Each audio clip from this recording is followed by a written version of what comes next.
Hello and welcome to this edition of Kids Zone, the Christian education moment designed for the entire family.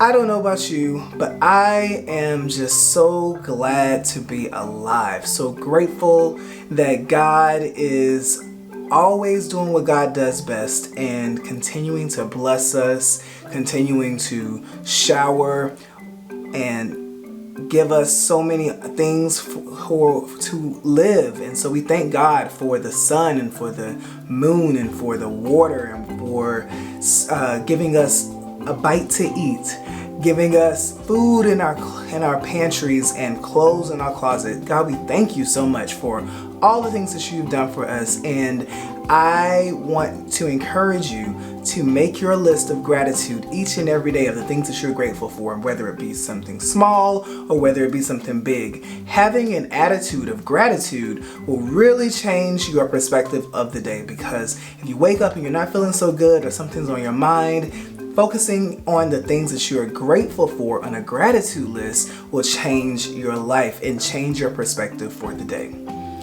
Our lesson today is about things that are personal to us, and its title is Personal.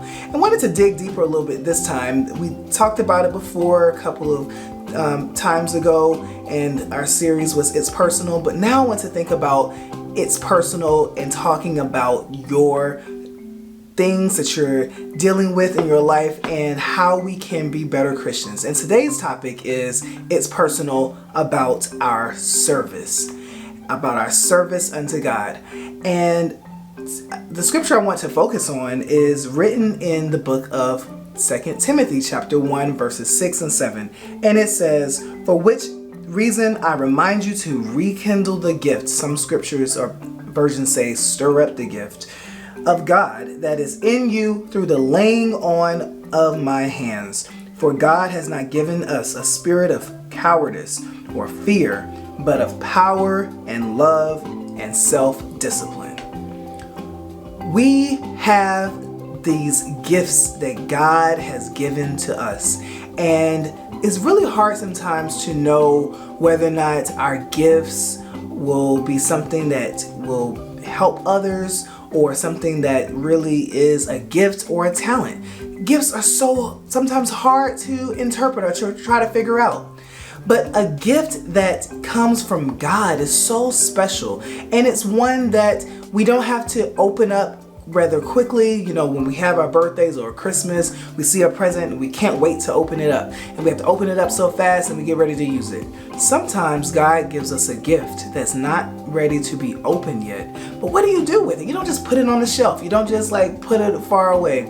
Sometimes the gift needs to be at the right temperature. It has to be in the right space and ready to be used and ready to be open at the right time. So some of you may have Christmas gifts stored away right now, or a birthday gift for next year, and it's being hidden in a closet, or your parents or someone who may have bought you the gift said, it's not ready yet.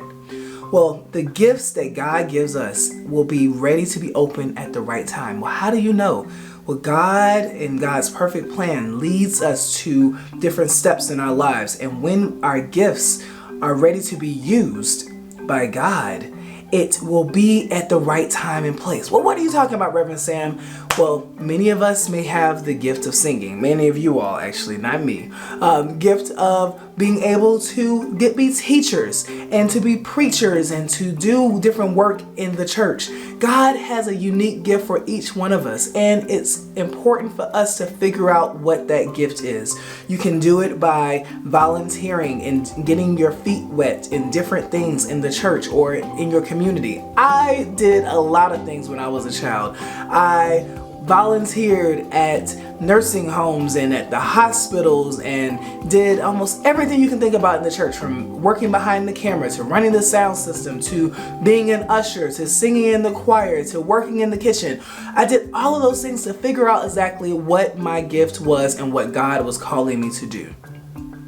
When it's time for your gift to be used and time for you to open it up for the world to see and for the world to experience, you ought to be prepared. And just as Paul was talking to Timothy in this scripture to let him know that he needs to cultivate and get ready for those gifts inside of him, I am encouraging you, my brothers and sisters, as you are preparing for this next step, this next journey, as we're getting back into school and starting a new school year, figure out where your gift will be used and figure out exactly what is your gift by getting involved in different things, by taking your time daily to make those lists of things that you're grateful for, to continue praying and to continue serving the Lord, because God's will for your life, God's promise, the things that God has for you is so great, and your gift will always make room for you, and the world is ready